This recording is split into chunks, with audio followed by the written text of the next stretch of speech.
You wake up late, you miss your class, your homework is not done, your teacher is waiting, your phone is in your hand.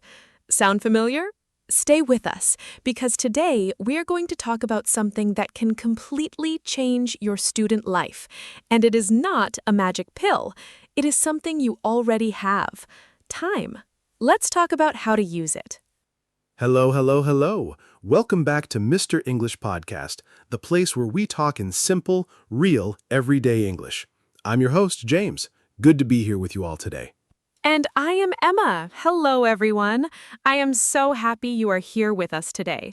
Seriously, every time I sit down to record, I feel like I am meeting old friends. It is such a warm feeling.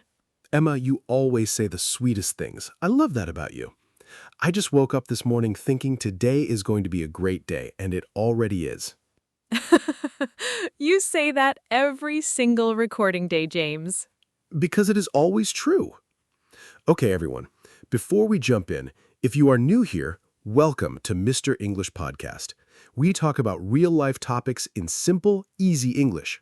We want you to feel comfortable listening and learning at the same time. So if you enjoy what we do, please subscribe to Mr. English Podcast right now and share this episode with a friend who is learning English, or maybe a student friend who is always stressed about time, because today's topic is perfect for them. Yes, please share it. It really helps us grow, and it helps more people find us. Okay, James, so today we are talking about time management in student life. And I have to say, this topic is very, very close to my heart. Why is that, Emma? Do you have a story? Oh, I have many stories, and they are not all happy ones. But I will save my big story for a little later. First, James, you tell me, when you were a student, were you good with time? Honestly, no, I was not good at all. I was the king of saying, I'll do it later. Oh no, the I will do it later king. That is a very popular title among students. Very popular. I think I shared the crown with about 3 million other students across America. I would sit down to study, open my notebook, and then think, maybe I need a snack first. So I go get a snack. Then, while I'm in the kitchen, I think, maybe I should check my phone for just 1 second. And then, boom, 1 hour gone. 1 hour? Just like that? Just like that. I would look at the clock and feel like my stomach dropped. Like, how did that happen? I sat down 5 minutes ago, but the clock said it was 1 full hour later. I know that feeling so well. It's like time is running, running, running, but you're standing still. And then suddenly you look up and everyone else is already far ahead of you. Exactly. And as a student, that feeling can be very stressful. Because in student life, there is always a deadline. There is always a test, a paper, a project, a presentation. Always. There's no pause button in student life. And that's exactly why time management is so important. Not just for getting good grades, but for your whole life after school, too. Yes, that is such a good point, Emma. Time management is not just a school skill, it's a life skill, a big life skill. And we want to help our listeners really understand that today, because I think many young people, many students, do not fully understand how much their relationship with time will affect their future, their career, their relationships, everything. That's a strong statement, but it's true. Okay, so let's really get into this. Emma, what is time management in simple words? Because some of our listeners are beginners in English. Let's make it very clear and simple. Of course. So time management just means knowing how to use your time in a smart way. It means deciding what to do, when to do it, and how long to spend on it. That's it. Very simple idea, but very hard to do in real life. Simple idea, hard to do. Story of my life.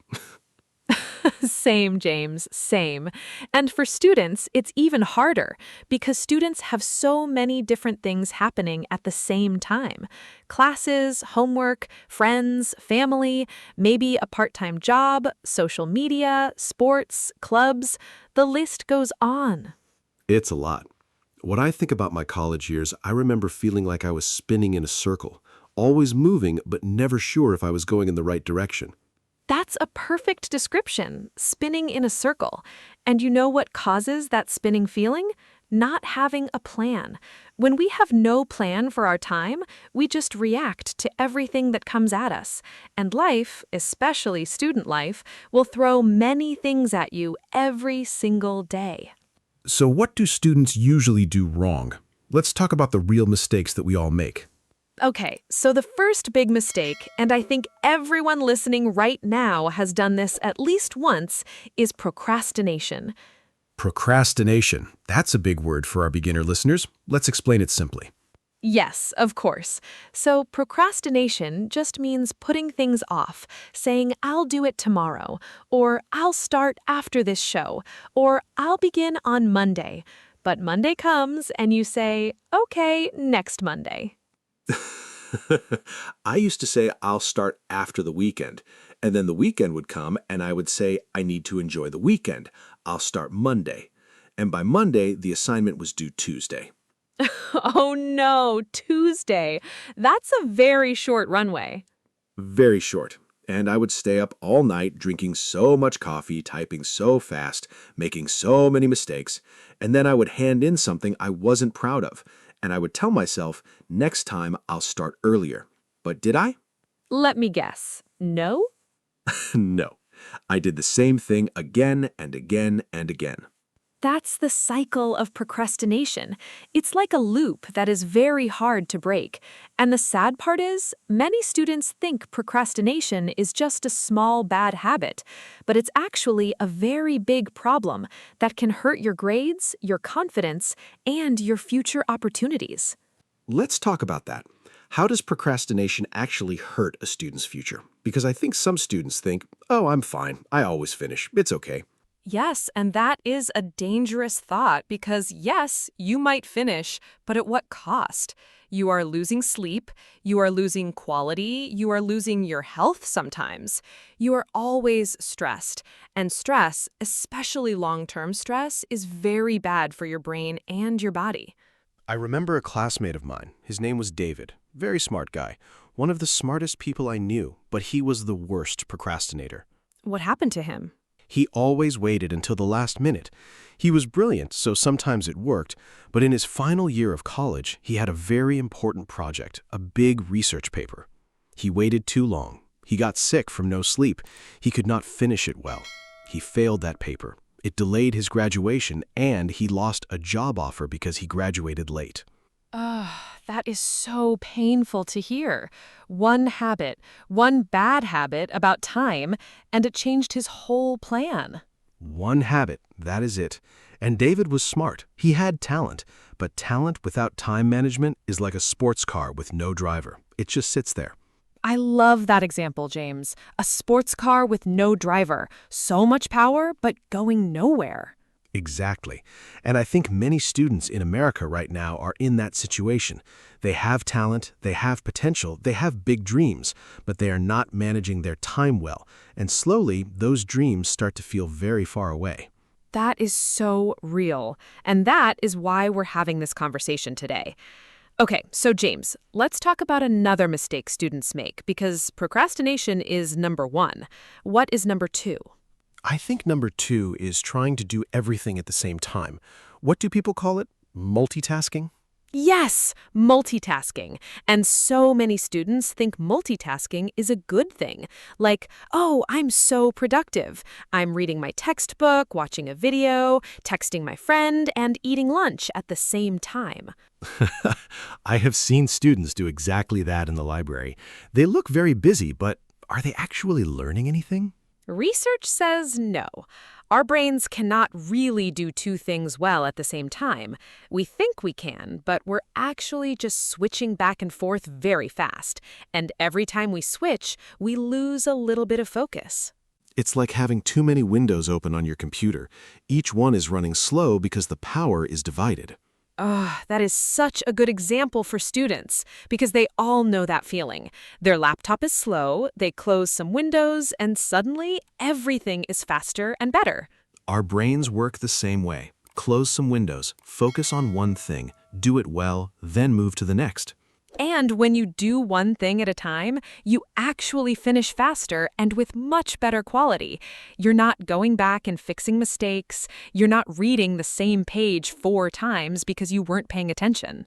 I definitely used to read the same page 4 or 5 times. I would get to the bottom and think, wait, what did I just read? And I would have to start all over. Yes, and that wastes so much time. Time you do not have as a student. So focusing on one thing at a time is a real time saver.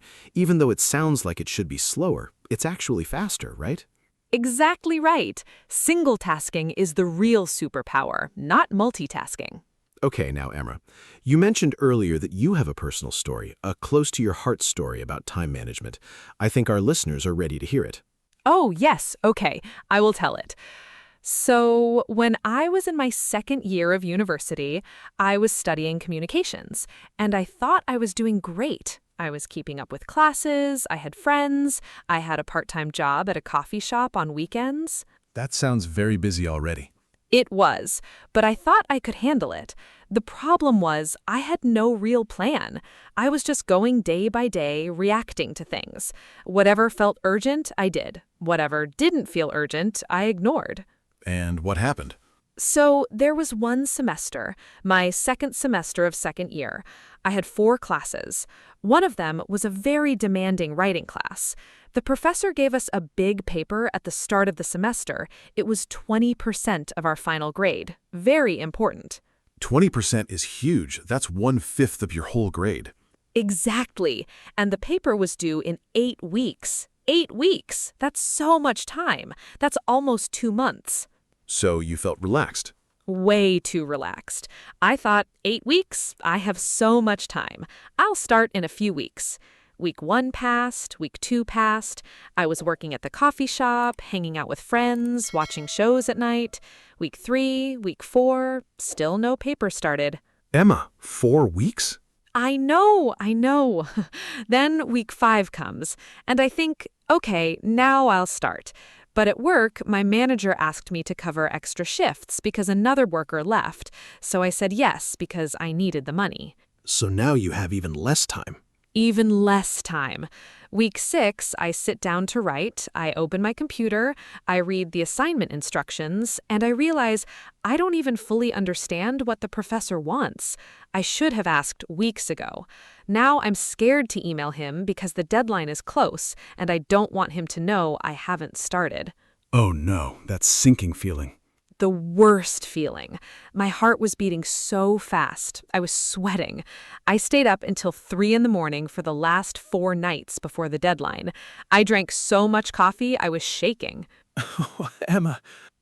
I handed in that paper, and I got a C-, the lowest grade I had ever received in my life up to that point. And the professor wrote on it, "Good ideas, but unclear structure and many careless errors," which meant I wrote it too fast and did not edit it properly. And how did that feel? Terrible. I cried a little bit, honestly. Not because of the grade, but because I knew. I knew that paper could have been so much better. I had good ideas. The professor even said so. But I wasted my own potential because I didn't manage my time. That was the moment I got very serious about how I spend my time. That is a powerful story, Emma, and I think so many students can relate to exactly that feeling. The feeling of, I know I could have done better, but I wasted my chance. And the thing is, 8 weeks was more than enough time. If I had started in week 1, even just a little bit every day, it would have been so different. That brings me to a really important idea, something I learned the hard way too. The idea of starting small. You do not have to do everything at once. You just have to start. Yes, starting is the hardest part. Once you start, it becomes easier.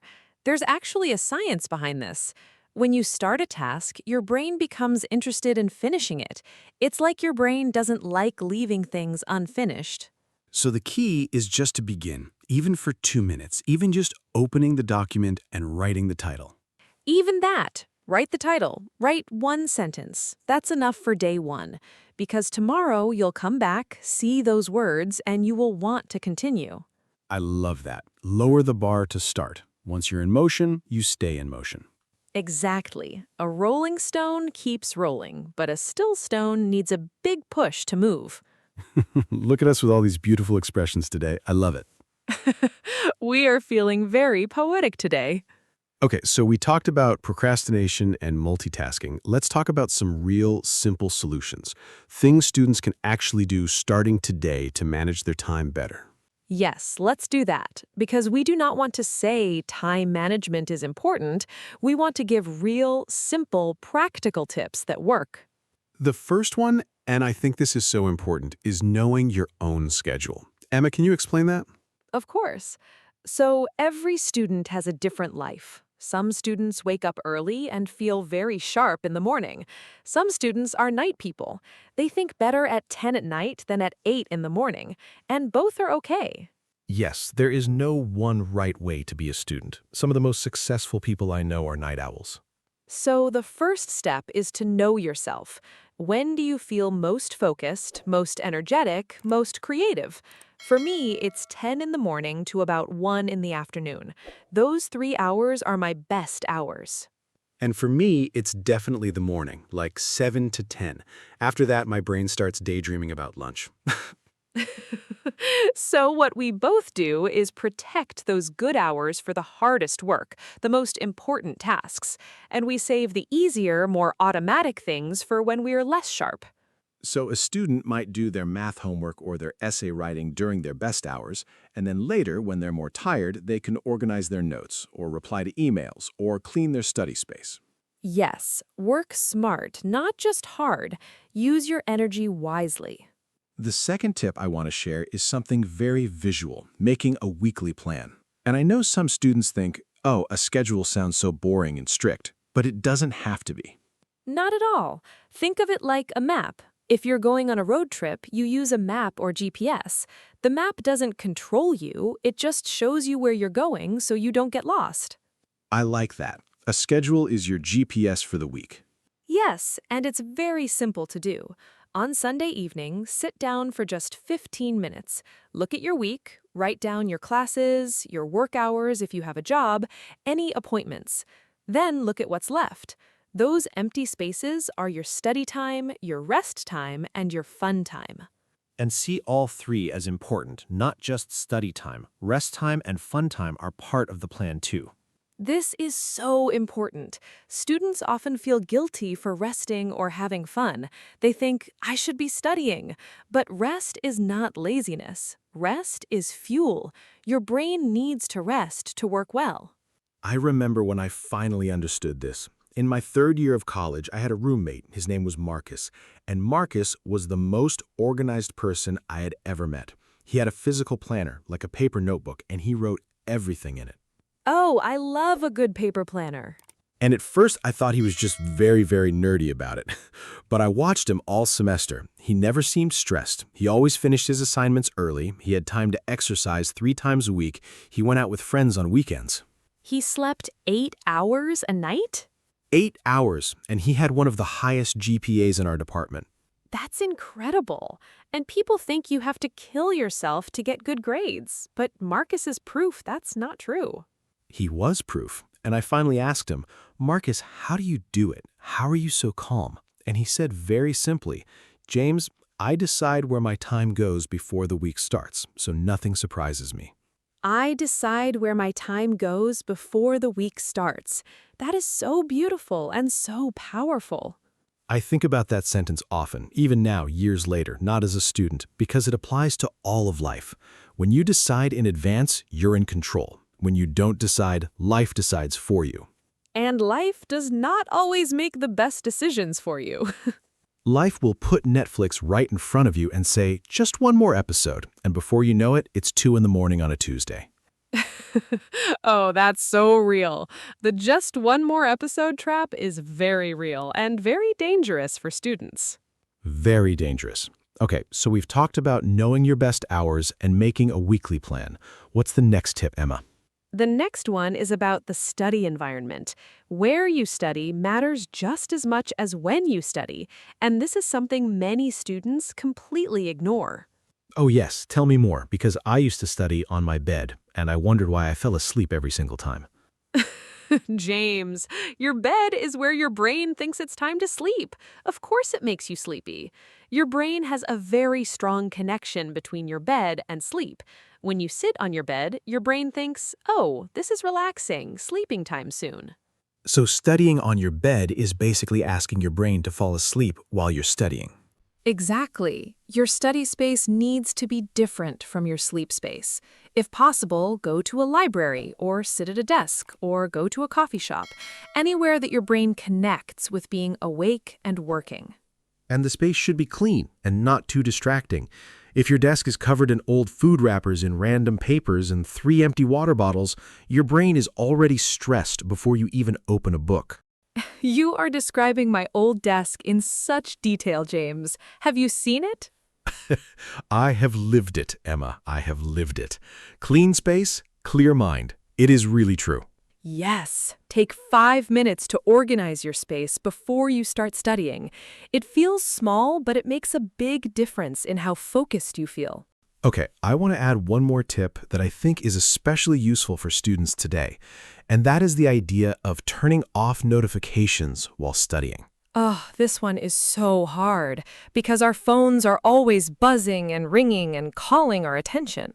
And every notification pulls you out of focus, even if you do not check it. Just hearing the buzz makes your brain jump and then try to come back to what you were doing. Research says it can take up to 20 minutes to fully get back your focus after a distraction. 20 minutes just from one notification. 20 minutes. So if your phone buzzes 3 times in 1 hour, you might never really be focused during that hour. That is a frightening thought, and it explains why students can sit at their desk for 3 hours and feel like they did not study at all. Because they weren't really studying. They were just sitting near their books while being distracted every few minutes.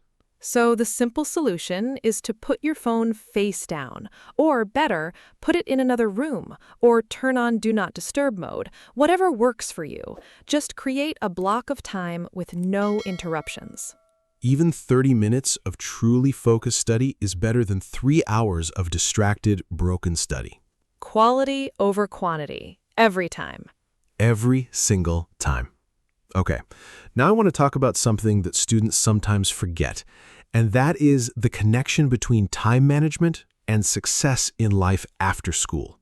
Because I think sometimes students see time management as just a school thing, like, oh, I need to manage time for my assignments, but it's so much bigger than that. It's the foundation of everything that comes after. Think about it. When you graduate and you get a job, your employer is paying you for your time and what you do with it. If you're always late, if you always miss deadlines, if you always say, I forgot, that's not just a school problem anymore, that's a career problem. And it can cost you the job, or the promotion, or the respect of your team. I have a friend, her name is Linda. She graduated from a great university with very good grades. Smart woman, very talented. Got a wonderful job at a company in New York City right after graduation. That sounds like a great story so far. It started great, but Linda had one big habit. She was always 5 or 10 minutes late, to meetings, to calls, to deadlines. Just a little late, never a lot, but always late. And people noticed. People absolutely noticed. And at first, they were patient. But after 6 months, her manager sat down with her and had a serious talk. And Linda told me later that it was one of the most embarrassing conversations of her life. Her manager said, "Your work is good, but I cannot trust you to be on time. And if I can't trust you with small things, I can't give you bigger responsibilities." That is a very honest conversation, and a painful one. Very painful. She did not get the promotion she was expecting that year. And she said to me, "Emma, I never thought being a few minutes late was such a big deal." But it was. It was a big deal. Because time is how we show respect. When you're late, you're saying to someone, my time is more important than yours. Even if you don't mean to say that, that's the message that's received. Exactly. And in professional life, in America especially, punctuality, which means being on time, is taken very seriously. It's part of your professional image. So the habits you build as a student, good or bad, will follow you into your career. This is not just about passing your classes, it's about building the person you want to be. Yes, that's the heart of it. Time management is character building. It shows discipline. It shows respect. It shows that you can be trusted. I want to share one more thing about the long-term impact. I read something once that really stuck with me. It said something like, successful people do the things that unsuccessful people don't want to do. And one of those things is managing time when they don't feel like doing it. That's so true, because managing your time isn't always fun. Sometimes you don't want to make a schedule. Sometimes you don't want to sit down and study. You just want to relax. And that feeling is completely human and totally normal. Even the most organized people feel that way sometimes. But the difference is, a person with good time management does it anyway. Not perfectly, but consistently. Consistently. That's the key word. You don't have to be perfect every day. You just have to keep going, keep trying, keep choosing your future over your comfort in the moment. And every time you make that choice, it gets a little easier. It becomes a habit. And habits are powerful. They run automatically. They become part of who you are. That's how Marcus did it, my organized roommate. He didn't wake up every morning feeling super excited to plan his day, but he did it anyway, because he had done it so many times that it was just natural for him. And now those habits, even years after school, are probably helping him in his career and his daily life every single day.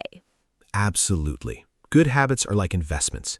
You put in small efforts every day, and over time, the returns are huge. Oh, I love that. Habits as investments. That's a beautiful way to think about it. I thought of it just now. Sometimes these things just come to me.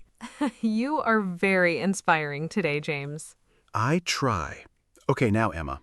Earlier in our conversation, I mentioned that we would share a very practical tip that is really simple for students to use immediately. Do you want to share it? Yes, I have been thinking about this all episode. So here is one of my favorite simple tools for students. It is called time blocking, and it sounds technical, but it is so simple. Time blocking. Tell us how it works in simple words. Okay, so time blocking just means you give each hour of your day a job, a purpose. Instead of just saying, I need to study today, you say, from 2 to 3, I will study math. From 3 to 3:15, I will take a break. From 3:15 to 4:30, I will work on my English essay. So every hour has a clear job. You're not wasting time deciding what to do because you already decided. Exactly. That deciding time adds up. If you sit down and think, what should I do first? Math or essay? Maybe I should check my schedule. Maybe I should text my friend about the homework. Maybe I should go get water first. That's 20 minutes gone before you even begin. Decision fatigue. I've heard that term. The more small decisions you make, the more tired your brain gets. Yes, so make the decisions in advance, on Sunday or the night before. Assign each block of time a clear task. Then, when the time comes, you don't think, you just do. And if your plan changes, that's okay too. You just adjust. The plan is not a prison, it's a guide. Yes, be flexible, but have a plan. Having even a loose plan is much better than having no plan at all. I think there's one more thing I want to mention, and this is something I wish someone had told me when I was a student: the importance of saying no. Oh, yes, this is a big one. As a student, especially in America, there are so many activities, events, parties, clubs, hangouts, and everyone wants you to come. And you want to go because you want to have friends and fun, and that's completely normal and good. But you cannot do everything, and trying to do everything is a quick way to do nothing well. Exactly. Every yes to one thing is a no to something else. If you say yes to going out every Friday night, you might be saying no to your Saturday morning energy.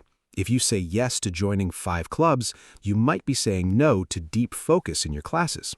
I'm not saying don't have fun. Please have fun. Student life should have joy and friendship, but be intentional about it.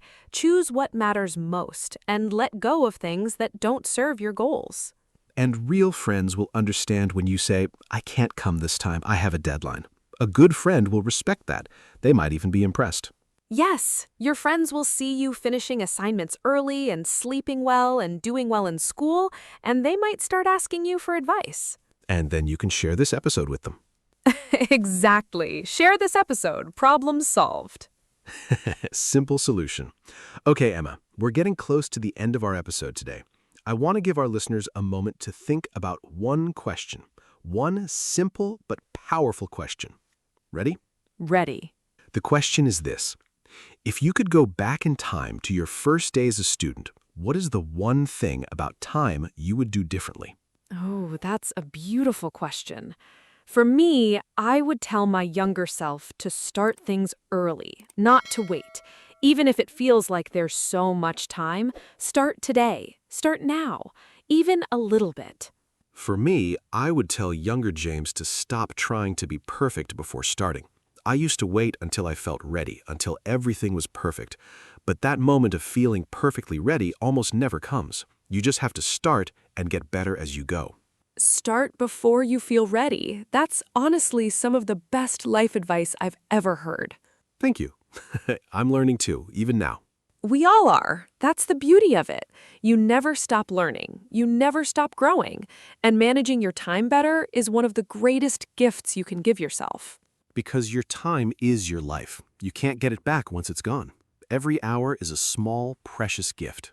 And when you use your time well, you feel better. You feel more confident. You feel proud of yourself. And that good feeling, that confidence, it builds on itself. It makes you want to do more, try more, reach for bigger dreams. And bigger dreams become real results, real success, not just in school, but in your whole life. I truly believe that. Time management changed my life after that C- paper. I became a completely different student and, honestly, a different person. More organized, more confident, more calm. And I can see that in you, Emma. You are one of the most calm and organized people I know. Well, thank you, James. I still have my messy days, trust me. But I have the tools now to get back on track. And that's all time management really is, having the tools and choosing to use them. Well said. Okay, everyone, we're wrapping up today, but before we go, we want to say thank you. Truly, from the bottom of our hearts, thank you for spending your time with us today. We know your time is valuable, and we're so glad you chose to spend some of it here with us at Mr. English Podcast. It means everything to us. If you enjoyed this episode, please subscribe to Mr. English Podcast right now. We release new episodes regularly, and every single one is designed to help you grow your English in a natural, relaxed, and enjoyable way. And please share this episode with a student in your life. Share it with a friend, a classmate, a younger sibling, anyone who could use a little help with managing their time and their life. Sharing is caring, and it really does help us reach more people who need this kind of content. Now, here's what we really want to know from you, our wonderful listeners. We want you to leave a comment below. Tell us, what is your biggest time challenge as a student? What do you find hardest about managing your time? Or maybe you already have a great tip that works for you. Share it. Your experience could help someone else who's listening right now. We read every comment, every single one, and we love hearing from you. Your stories inspire us to keep going and keep making these episodes for you. And remember, you do not have to be perfect with your time. You just have to be a little better every day. Small steps, consistent effort, big results over time. You are capable of more than you think. Trust the process, trust yourself. And please take care of your time, because your time is your future. All right, everyone, that is it for today. I am James. And I'm Emma. Thank you for being here. We will see you in the very next episode of Mr. English Podcast. Until then, take good care of yourself, keep learning, and remember, every minute counts. Goodbye, everyone. And remember, the best time to start is always right now. See you next time.